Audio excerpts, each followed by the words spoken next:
araw po sa inyong lahat, no, mga kaibigan.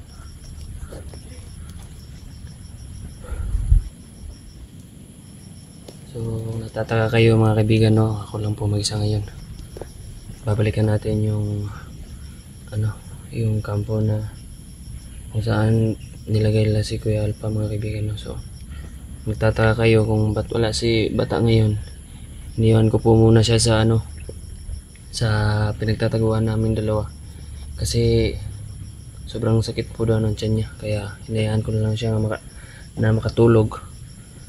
Kasi hindi naman pwedeng pilit, may karamdaman. So ngayon babalik tayo sa sa hideout ng mga bandido kung saan nilagay si Kuya Alpha, mga kaibigan. So may nahanap tayong mga kagamitan ngayon. Ito, lalagay natin ito bilang palatandaan sakali mang may mga vloggers na gustong tumulong, no. So lalagay natin yung mga palatandaan dyan sa paligid para malaman nila na nandito ako. Ayan, no. Tama na ako dun.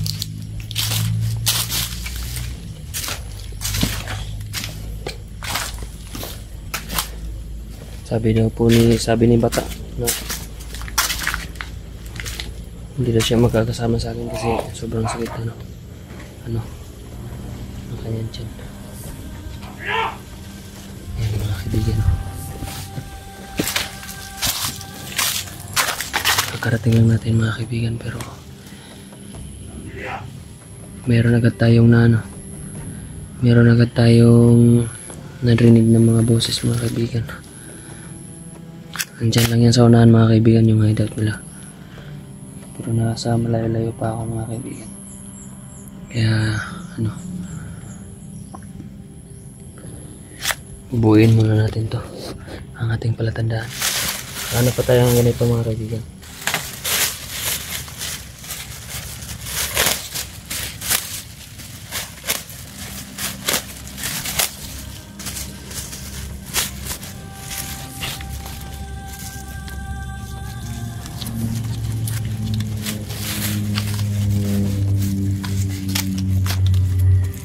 Ito yung magsisilbing palatandaan natin, no? Kanya lang natin yung sa wala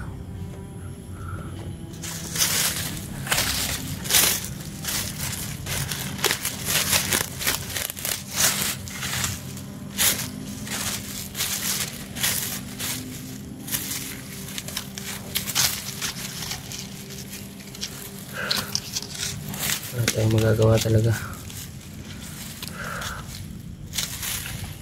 Kailangan nating tumulong para makuha si Kuya Alpha. Tingnan muna natin yung kung nilabas ba nila ulit si Kuya.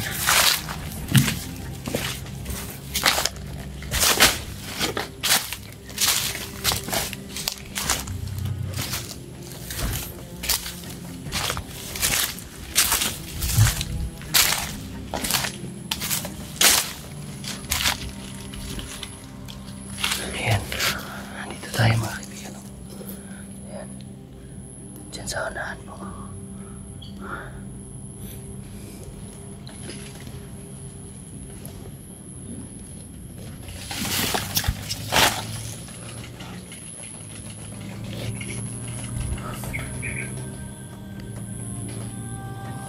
Ayan, kita nyo ba yan?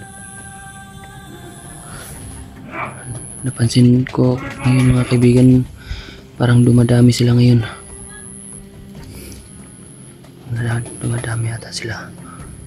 At may mga armas pa.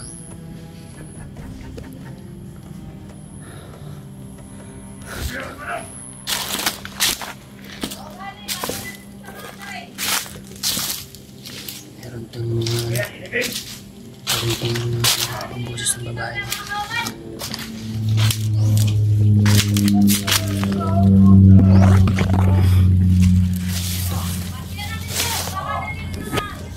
Ito yung isa, mga kaibigan, no? Lalagay natin dito. Meron makakuha. Sana makita nila to. Yan, mga kaibigan, no?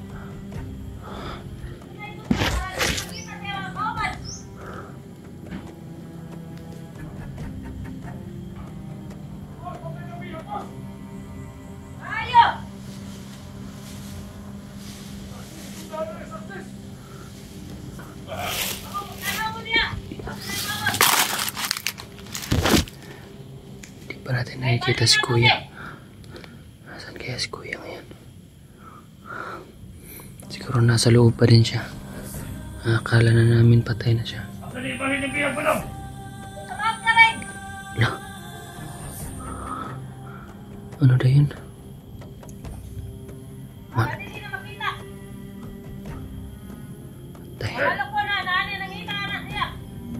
Patay tayo.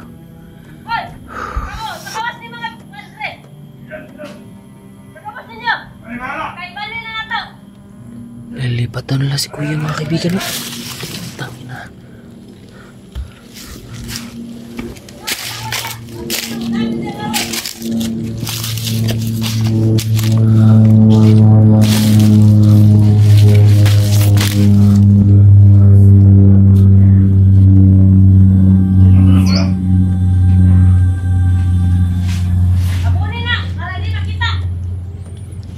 Si Kuya siguro yun, mga kaibigan mo. Saan kaya yan nilagay? Lilipat daw nila, mga kaibigan. Sa pagkakarinig ko, Mount Karing daw yun. Kawawa talaga si Kuya, mga kaibigan. Nakita talaga mga bandido yan.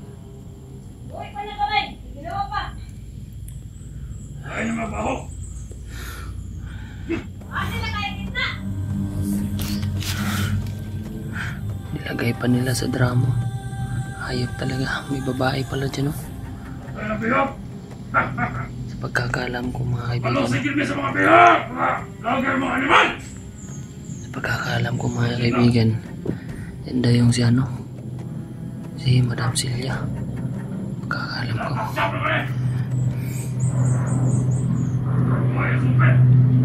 Hayop talaga.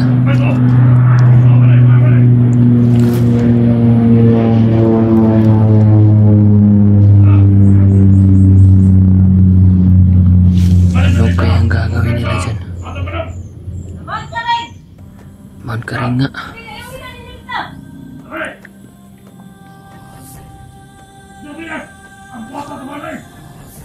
Saan kaya nila dadalhin yan niya?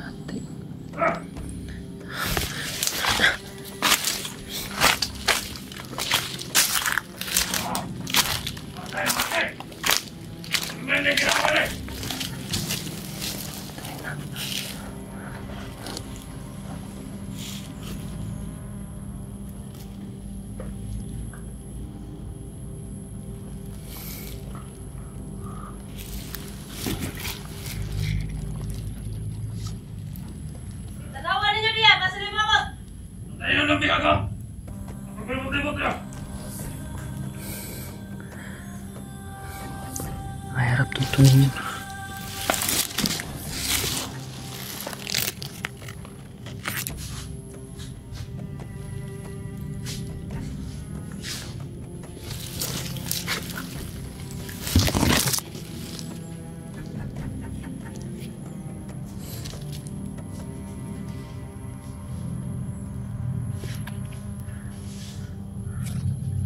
Madam, mingo, palibot! Sige, tayungan ninyo ni Pan! Sige, tayungan ninyo ng bihag! Sige, dito! Ibalay na sa Mount Karing ng bihaga! Ate. Tama nga yung pagkakarinig natin. Mount Karing nga. Tayungan ninyo dito! Sa Mount Karing! Para nili na nakit sa mga kauban! Susundan natin yan, mga kaibigan. Huwag mo na walang ginawa! Susundan natin. Pero ilagay muna natin ito dito. Sige daw! Saan nila dadalhin si Kuya? Dito. Yan. Lalagay natin dito.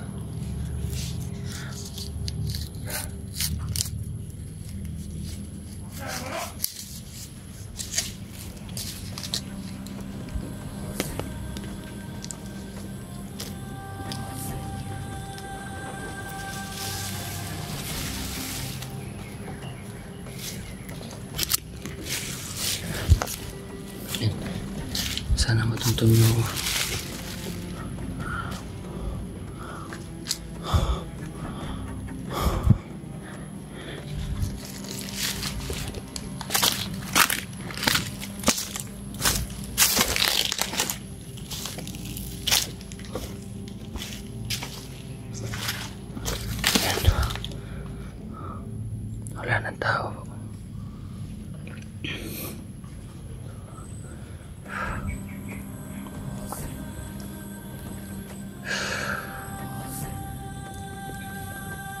Yan po no.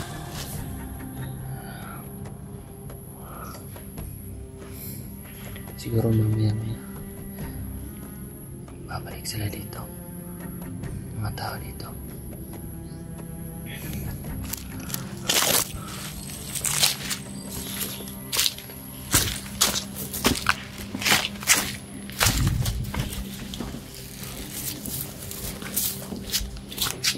Hindi na tumabalik siya pala!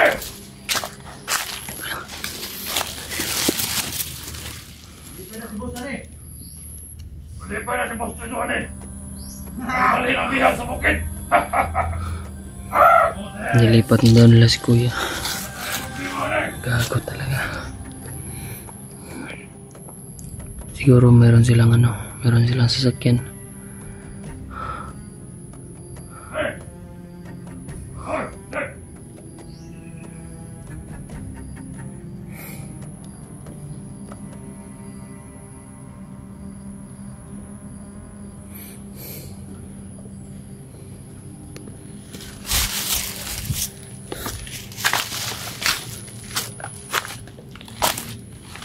Sundan natin kung nasan siya.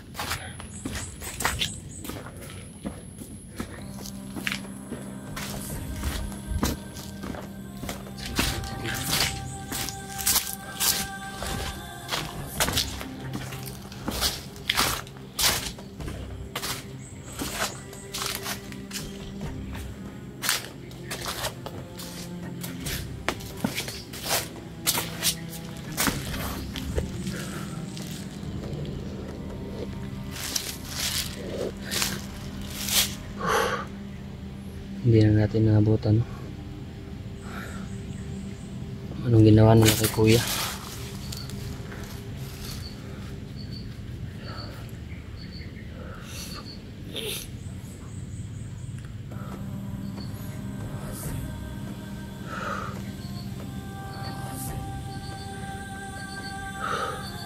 Sobrang nakaka-stress talaga pag ganito yung sitwasyon na.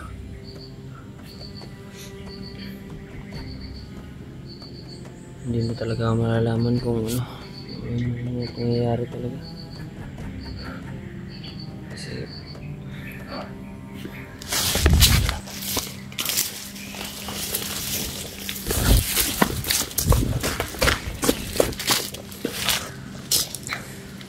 parang may paparating.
Ayan.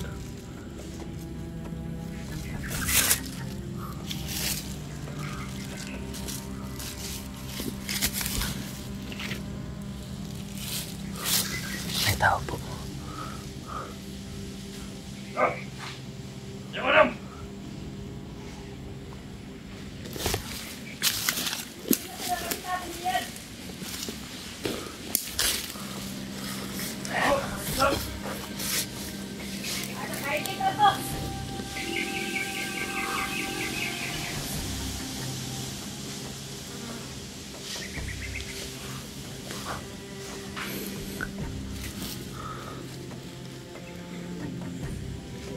Sige, madam! Kung na pala itong bihag, madam! Okay, bahala ito. Iwas! May kami bantay, di ba?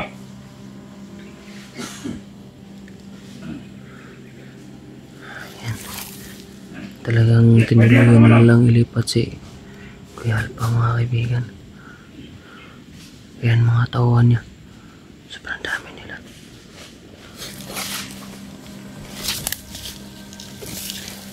Ayaw mo lang! Ha? Balik ko ito!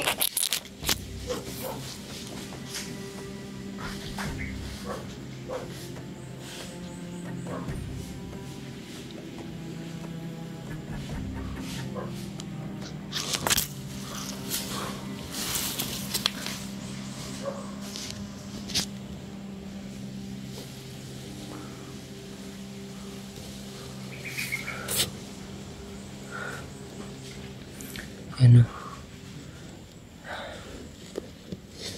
Kaliyan na sila. Kasi ganitong sitwasyon mga kaibigan. Hindi na tayo dapat bumalik pa rin sa kampo kasi wala na si Kuya na. Pag-asa lang natin ito ay sundan natin yung ano kung saan nila dadalhin si Kuya Alpa.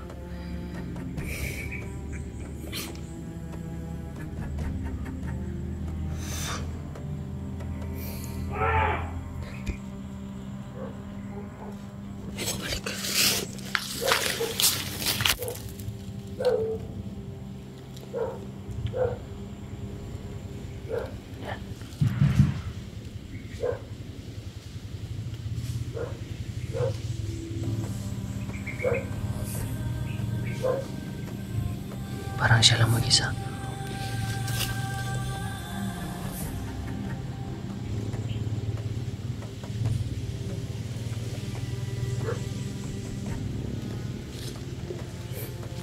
Puntahan natin.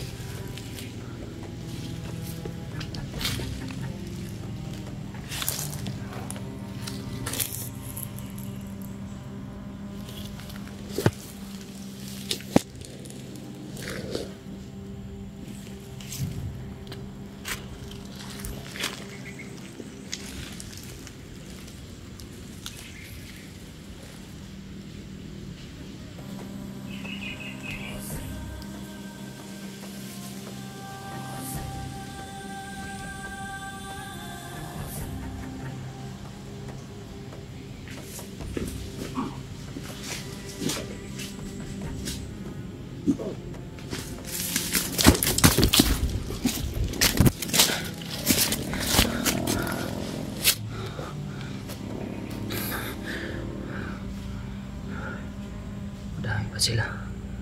Kaya doble ingat talaga tayo. Yan o. Hindi na tayo dapat pabalik doon. Kaya sundan na natin yung ano. Saan nila dadalhin si Kuya. Tara.